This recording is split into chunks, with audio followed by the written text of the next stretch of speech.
we at Hallelujah Sunday. And we got Brother Von Dale here at the church of what's happening now. And so what we're going to be talking about, or what Mr. Von Dale going to be talking about today, is how mindfulness transforms the mind into peace. When you're not transforming, it could destroy your health, mentally and physically. Ooh, so you mean you got to have quiet and peace and no stress, less anger, sadness, emotions. That is right. You have to have less sadness, less anger, and less judgment. So because of this busy world out here, and a lot of people go to church for a part of their mindfulness too. I know you ain't no big time churchgoer, but tell me where your places. My places is my living room. My also places is, that's just in the United States, is the museums, the library, the aquatic centers, the concerts. Those are my places. Oh, so you liking that music? You like the quiet of the library? You like that swimming? Yeah, I love the swimming. I'm trying to go back to it. Yeah, that's that focus. That's my focus, my water, because I'm a big time water person. All right. What do you realize once you find your place?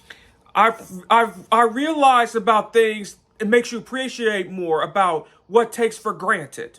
What you take for granted, like family could take for granted, your food that you eat, the country that you live in, that can be taken for granted.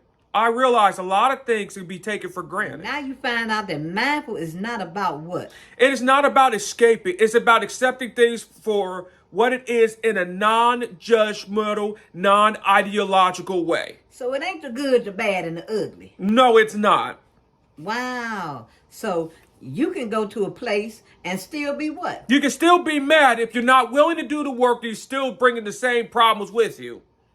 So once you gain peace of mind and leave the chaos behind, you can return to the darkest moment of time. Mm-hmm. So after you visited your place and you came up out of there, what did you notice? Had you changed any? I changed for the better. I feel a lot more happier. I feel a lot more calmer, and I feel a lot more peaceful, and I feel a lot more healthier. All right. And once people get around you and you got all this energy, do the energy start rubbing off on them? It rubs off in a more positive way, and they want to be around you. Be that guy that wants to be around, not the people that drives you away.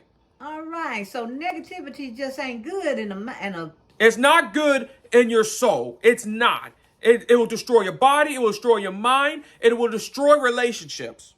Okay. So now that we know for sure, in the Hallelujah Church on Sunday, Reverend Woody, the pastor, all right. Now that we know that you got your mindfulness going on, you're going to stay around in a mindfulness tone, mindfulness atmosphere, around mindfulness people. Yes, that's right. Stay with the atmosphere that is the environment and the people that you've been around. That is very important. Yeah, so we ain't going to be, number one, we ain't focusing on no past no more, right? No, the past, that's gone. The past should only be used for educational purposes and references. Don't focus on the past and let the future take care of itself. Focus on today's decisions that can affect your future in a positive way. All right. So even in mindfulness, we can get some chants going on like they be in the church. You know, they be doing that little strange chant. They can do that chant with mindfulness and meditation, can't they? They can. All right. And so you can focus on your what? You can focus on your breathing. Breathing in the right way. Because we even breathe wrong. Yeah. Ain't nobody, they didn't tell us we was breathing wrong, could end up at the doctor, and you can end up on some heart medication. Yes, you can end up in the heart medication, you can end up dying just by even breathing wrong. Man, we gotta do some kumbaya, sit around the campfire and just breathe. That's right, that is correct. So mindfulness, in other words, it's gonna reduce our stress, it's gonna help regulate our emotions, and we're gonna be a little bit more focused, ain't we? We're gonna be really focused like her. Focus on me. Focus on me. That's my girl, her, bringing it on home. And you know what? Mindfulness also reduces anxiety and stress. That's right. And the physical benefits, man, it takes your blood pressure down. Mm-hmm. And even if you're hurting, you're ooey and ouchy, it does pain management. It does pain management. It's pain versus suffering. There are two different things. You know what? We really needed mindfulness in COVID because it helped with the what? Our what? It helped with our emotions. It helped you manage being lonely and manage not being touched. That's the thing as Yeah. well. And it also, when you're into a mindfulness state, it will improve your immune system. Yes, it will. It will help your immune system. Well, like you said, you're gonna breathe intentionally. Just how we're gonna incorporate it into our life. And what about our food?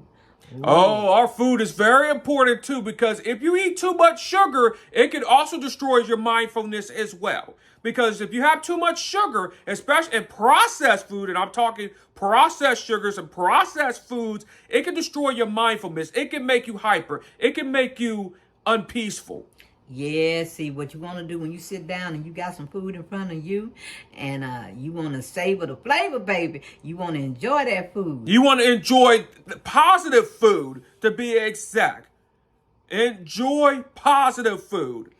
You know what? This one got me puzzled. I've always thought, can mindfulness be practiced in a busy environment? It can. I thought at first it couldn't be, but now it can be in a busy environment if you pick the right environment, busy environment, like a concert, or for instance, or a regular water park, or the beach, or crowded. So there is a way you could do it in crowded, but it has to be the right crowds. Okay, so it's about the timing. You got to reset your mind. It's about the timing and where you're at. Okay. In a neutral setting. And even if you mad, see, I didn't even realize this.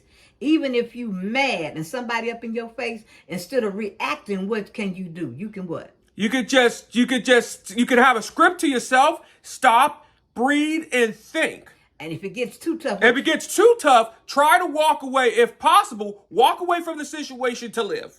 All right. So you know what? I learned a lot today because, we have challenges when we're trying to adopt mindful ways. And we got to be consistent and try to get rid of the distractions. And first, you got to start small because if you try to do too much at one time, you're not going to get nothing achieved. No, you're not. Just start small. Being 1% better every day. 1% adds up. All right. So, you know what? I think this was a good hallelujah moment.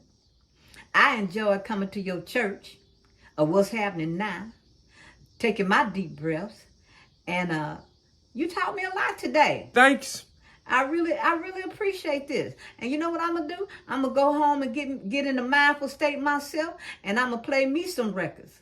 Or even if I just go and clean up, and I ain't got a whole lot of cleaning up to do, a little. Yeah, even cleaning up, even just listening to music, even having a good book, that will teach you a good mindfulness. Even if it's eating healthy, like blueberries, for example, like going to the oil place, keeps your mind right, keeps you very intelligent.